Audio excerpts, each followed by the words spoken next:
On the outskirts of Bangalore, India's third largest city, a unique experiment in healthcare.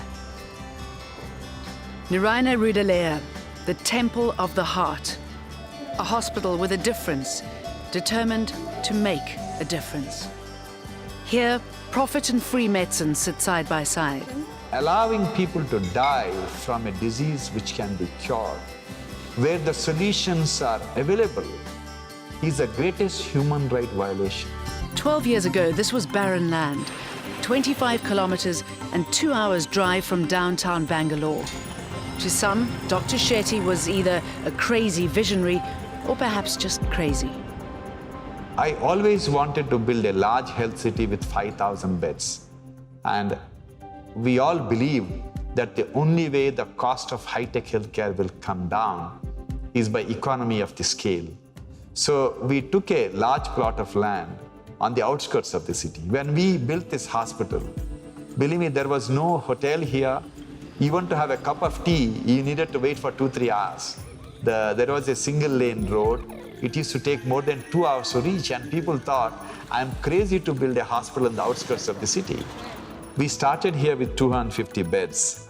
Now we have 3,000 beds. We have a very large cancer hospital with close to 2,000 beds.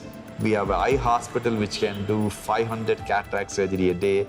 We have reached up to 35 major heart surgeries in a day. We get about 3,000 outpatients per day, and we can go up to 12,000 outpatients per day. We have 100 towns in India with a population of 500,000 to 1 million. They can't afford to have this big health city. They need a small super specialty heart hospital. So we worked with L&T to build a 300-bed super specialty heart hospital and build and equip for $6 million. This is about 20% of what it costs otherwise. And we wanted L&T to build it in 6 months.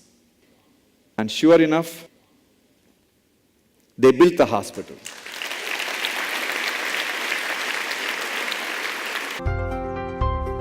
The 200-bed Narayana Multi-Speciality Hospital has been built on the outskirts of Mysore, on 5.5 acres of land. It is just 2 stories high, and from the outside doesn't look like the average private hospital. Dr. Shetty, what was the big idea, the vision behind the hospital in Mysore? The concept behind this hospital is that we have 100 towns in India with a population of 500,000 to 1 million, where there is no super specialty heart hospital or a super specialty neuro or ortho hospital. The traditional hospital, if you're going to put up in those towns, simply the people can't afford it. So we wanted to change the way the hospitals are built and also hospital functions. So these tier 2, tier 3 cities can have a super specialty hospital. So a patient doesn't have to leave his district and come to metro. We need to do 2 million heart operations a year. Can anybody guess how many heart surgeries are done? It's only about 120,000 heart surgeries a year. What happens to the remaining 1.9 million people? They perish gradually over a period of time. In the process, we perhaps produce the largest number of young widows in the world. How long you will accept it to carry on? Why this mess? This mess is because our government spends about 1.1% of the GDP on healthcare, slightly more than sub-Saharan African countries. We thought we have to look at alternative way of funding healthcare. So around 10 years ago, we convinced our state government of Karnataka, to launch a health insurance called Yashaswini. We convinced 1.7 million farmers to contribute 5 rupees per month, 11 cents per month. And government agreed to become the reinsurer. In 10 years, over 4.5 lakh farmers had varieties of surgeries, and 60,000 farmers had a heart operation, all because of the power of 5 rupees per month.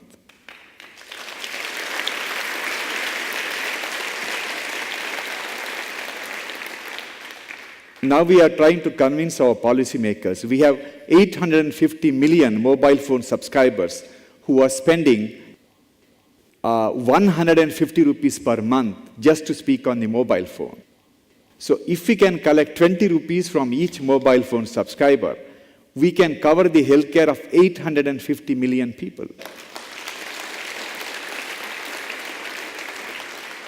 Poor people in isolation are very weak, but together they are very, very strong. The first stop of Basavanna and his wife is the little booth where he confirms he is a holder of a BPL or below poverty line card. This entitles him to treatment under the Suvarna Arogya Suraksha Trust, a central government scheme that allows the poor to receive medical treatment they could otherwise not afford. The next counter is for patients who are covered by the Yashashwini scheme, a Karnataka government insurance scheme where for just 200 rupees a year, a person is covered for medical treatment in hospitals which are part of this scheme. This hospital was set up largely to cater to patients under these schemes. The hospital is reimbursed by the government to some extent for treatments under this scheme, including surgeries like Basavanna's, where the patient and their families are not in a position to pay. But the amount the hospital receives is not even close to the amount a private hospital would normally charge for such treatment. It's greatly subsidized actually. It would be around 30 to 40% less than the normal paying patient that all the other corporate hospitals would be charging, or at least 20% less than what we would be charging a paying patient in our hospital. And even patients who pay for their surgery at this hospital are still paying a fraction of the price they would have to fork out at a similarly equipped private hospital elsewhere. For example, a heart surgery could be done here at around 65,000 rupees, compared to a cost of around 1.6 lakh rupees for a similar surgery elsewhere. So how does this work for the hospital? The answer is cutting costs without cutting corners. When we tell yourself there is no money, your brain starts working and amazing opportunities come to you. L&T doesn't take small projects, but we told them that this is important for the country and this is what is important for the world. $6 million is about 25% of the current cost, and 6 months is again 25% of the time what normally it takes to build. And L&T took the challenge and they built it and they made it happen. It's all about affordability. If a solution is not affordable, it is not a solution. It's pointless building a 5-star hospital when people can't afford it. Charity is not scalable. Good business principles are scalable. When we made this project, we had certain assumptions. That is, if we have a revenue of about 1.5 to 2 crore rupees per month, hospital should break even. If that happens, then it will be a new chapter in the Indian healthcare industry, because very few super specialty hospitals break even with even 5 to 7 crore rupees per month. We want just sufficient profit to take care of the future and keep our nose above water. Profit shows that we are efficient and money is respected. Narayana has a cost per bed of 12 to 18 lakhs, compared to 60 to 80 lakhs at other private corporate hospitals. Those of you who have seen the corporate hospitals of India know that there is plenty of granite, marble, air conditioning and a very sleek look. Costs that are passed on to the patient. At Narayana, it was to be about practicality and low cost. Restricting the building to just 2 stories means that costs were saved on lifts and fire safety measures. Floor tiling was low cost, and the building itself had a lot of prefabricated elements. Air conditioning is restricted to the operation theatres, intensive care units, radiology and diagnostic rooms. The rest of the hospital relies on being open and well ventilated. The hospital has many large windows that let in natural light, saving on lighting costs during the day. Basavanna is in surgery and it will take several hours. He has 3 damaged heart valves that will need to either be repaired or replaced. Now, normally, of course, this kind of heart surgery costs a lot of money, which would have been well beyond Basavana's reach. But he is receiving this treatment free of cost. There is another interesting feature of the hospital that is not about the building or the costs, but just a different approach to patient care.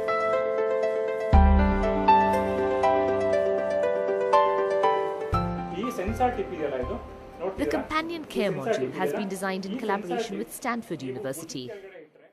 We thought instead of giving her a jolt on the 4th day, we will involve her with the patient care in the hospital under supervision.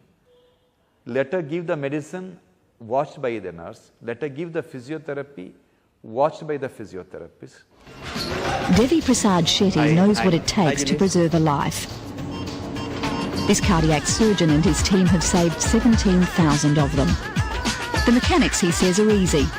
It's the cost which kills. That's one of the main problems. You see, in our country, every year, 2.5 million people need to undergo heart operation. And currently, only about 50,000 people are undergoing the operation. Only 50,000. And what happens to the rest of them? Oh, they all perish gradually over a period of time. Indians have one of the highest rates of genetic heart disease in the world. Like Wadivale, many are born with heart defects, but no money to fix them. Even the relatively easy task of drying corn is exhausting for this 10-year-old. Without an operation, he may not see his 11th birthday. Wadivale and his family are labourers in the poor tribal district of Chamarajnagar in southern India. Their landlord owns everything here, effectively even them. They're hoping he'll lend them the money for Wadivale's operation, but at 60% interest, that will indenture the family for generations to come. 80% of the patients we treat in our country belong to that category. They are the people who are aware of what's going on in their child's life or in their own life, yet they cannot access health care. Our dream is to create hospitals where the masses, the common people of the world, can get inside the hospital and get the operation done with dignity. Dr. Shetty has established basic coronary care units in 19 remote government hospitals around India.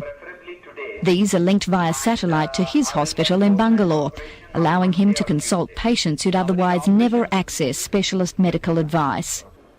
In our lifetime, if you want high technology healthcare to reach out to the masses, the only solution is telemedicine. One doctor sitting in one hospital can treat people who are thousands of miles away through the telemedicine connectivity. That totally changes the horizon of healthcare. So it goes beyond boundaries. I treat patients sitting in Bangalore, patients who are in Mauritius, Malaysia, and in part of India where I would never travel because of various reasons. So the beauty of telemedicine is it makes ordinary doctors to do extraordinary things. Extraordinary is a word often associated with Dr. Shetty and his team.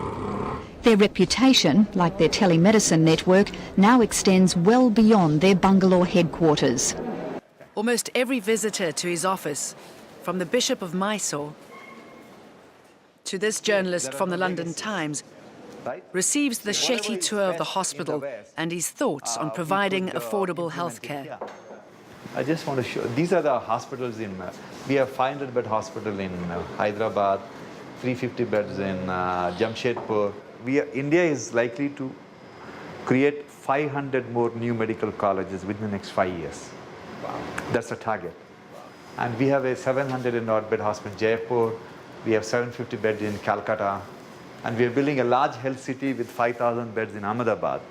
Altogether, our target is to create 30,000 beds within the next 5 to 7 years. I have a meeting. The sort of publicity that results from these interviews from India and abroad has seen an increase in full fee paying patients from overseas, important for the cash flow of the hospital. Patients from over 70 countries have come here for treatment, and not just for cost reasons.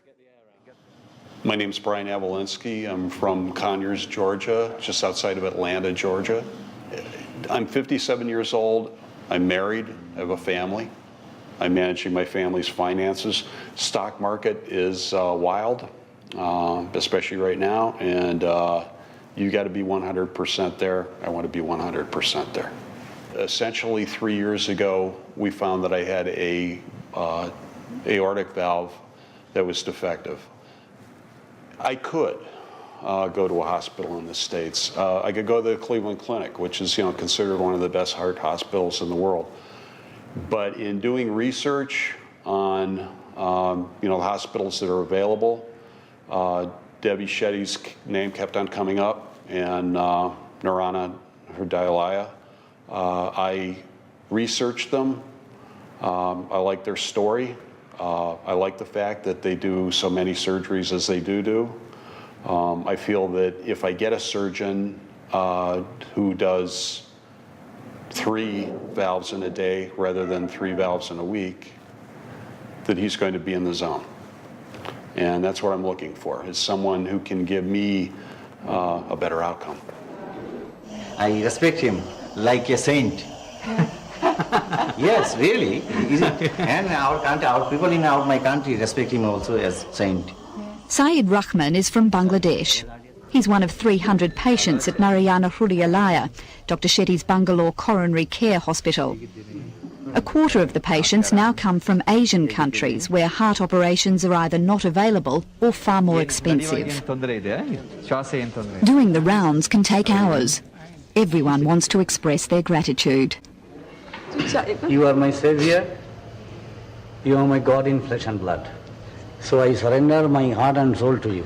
I am doing exactly what I'm supposed to do, but people consider that it's a generosity and it's a charity. I'm just doing my duty as any other individual. But unfortunately, overall societies degraded to such a level that just being a normal human being is considered as godly. Day and night, Dr. Shetty's waiting room is full. He trained in London and could have stayed there and made a fortune. But 14 years ago, he returned to India and was inspired to greater works by one of his patients, Mother Teresa.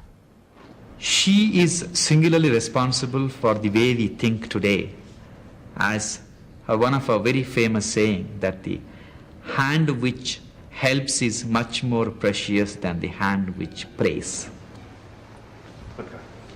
Dr. Shetty's chance meeting with Mother Teresa changed not only his life, but also those of the thousands of patients he's gone on to help.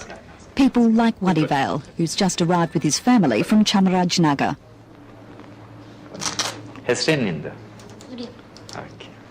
For Vadivel and his parents, this is an overwhelming experience. 100 ಮಂದಿ ಮಕ್ಕಳಿಗೆ operation ಆದರೆ 90 ಮಂದಿ ಮಕ್ಕಳಿಗೆ correct ಆಗ್ತದೆ. ಒಂದು ಸ್ವಲ್ಪ risk ಇದೆ ಈ ಆಪರೇಷನ್. ಎಲ್ಲ ಆಪರೇಷನ್ ಅಲ್ಲೂ ಜೀವನಕ್ಕೆ ಸ್ವಲ್ಪ ರಿಸ್ಕ್ ಇದೆ, ಆದರೆ ಆಪರೇಷನ್ ಮಾಡೋದು ಒಳ್ಳೆಯದು. ಬೇರೆ ಏನು ಉಪಾಯ ಇಲ್ಲ. This is the first time they've left their village, and the first time anyone of means has offered them help with no strings attached. ಆಯ್ತು, ನೀವು ಕೂತ್ಕೊಳ್ಳಿ. ಆಯ್ತು, ಪರವಾಗಿಲ್ಲ, ತೊಂದರೆ ಇಲ್ಲ. ಕೂತ್ಕೊಳ್ಳಿ.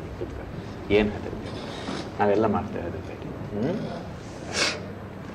ನೀವು ಹೆದರುವ ಅಗತ್ಯ ಇಲ್ಲ, ನಾವು ಸಹಾಯ ಮಾಡ್ತೇವೆ. ಹಣದ ಮಟ್ಟಿಗೂ ನೀವು ತಲೆ ಬಿಸಿ ಮಾಡೋದು ಬೇಡ, ನಾವು ಅರೇಂಜ್ಮೆಂಟ್ ಮಾಡ್ತೇವೆ. ಆಯ್ತಮ್ಮ? The generosity shown to Vadivel is not exceptional. This is one of the largest paediatric wards in a coronary care hospital anywhere in the world. This is a little fellow with a hole in the heart. Half of these children have had free operations, or they've received financial assistance organised by the hospital's charitable trust. Dr. Colin John is the head of paediatrics. So far, by the grace of God, I can confidently say we haven't turned away a single child or adult for lack of financial support. That's due to donations, he says, as well as smart management. A government hospital run by the government of India, about 85 to 90% of their budgetary allocation goes for salaries. In the Western countries, about 60 to 70% of the yearly expense goes for the salaries. In our hospital, it's 20% to 22%. Dr. Shetty insists heart care does not have to be as expensive as the World Health Organization and international medical companies make it. If you make an echo machine which gives the image of the liver, then that machine, say, costs $10,000. But the same machine, you say it images the heart, it will be sold for $50,000. Because anything to do with the heart, everyone wants a premium. That premium, he says, often costs poor people like Waddival their lives. Because of the myopic approach of all these agencies, 100 years after the first heart operation, only 8% of the world's population today has access to heart surgery. 92% of the world's population, heart surgery is still a distant dream. Dr. Colin John will lead the operating team. Most of our children can't afford this operation, so we rely on support from other organizations and individuals to finance their operation. He worked in Australian public hospitals for 7 years before returning home to join Dr. Shetty's staff. One of the reasons I came back from Australia was to make sure that we have the same opportunities. Dr. Shetty doesn't want the opportunities limited to just India's poor. He's hoping to build a chain of heart hospitals right across the developing world. So Indian surgeons and the hospitals are trying to develop a system of heart surgery which is affordable to the masses, where there will be large number of hospitals doing huge number of operations, like 20, 30 operations every day. And this is the formula which is going to transform the way the heart surgery is delivered. But it's the individual transformation which keeps the staff here going. Operation முடிஞ்சிருச்சு, குழந்தை நல்லா இருக்குது, கடவுள் சித்தத்தில் நல்ல மாதிரி ஆகும். இன்னும் முதல் 2 நாள் ஐசியூவில் இருக்கிற டைமில் கொஞ்சம் ரிஸ்க் இருக்குது, ஆனால் கடவுள் சித்தத்தில் நல்ல மாதிரி இருக்குது. சரிங்களா? வேறு என்ன கேட்கணுமா? இல்லை காலில் விட்டு. For Waddival's parents, the relief is almost too much to bear. Very few people in the world get an opportunity to save 17,000 lives. This opportunity very few people get, and we are privileged to have this opportunity. So this is what keeps us going. A day after the operation, Waddival is well on the road to a normal life. Dr. Colin, how is Waddival? He's done very well. He's gone to plan, then extremely well, as well as we can get him going. Palina Swami, அவங்க கேட்குறாங்க, how are you feeling today? இன்னைக்கு எப்படி இருக்குதுன்னு கேட்குறாங்க. He's very happy today. So what do you think of Dr. Shetty and Dr. Colin John and the hospital here? நீங்கள் பற்றியெல்லாம் என்ன நினைக்கிறீங்கன்னு யோசிக்கிறேன். As far as Dr. Shetty is concerned, it's all in a day's work. Okay, you're doing very well. The language of pain is universal. It is the same language. Language of happiness and language of pain is same whether you are American or Australian or Indian. And today there is a solution.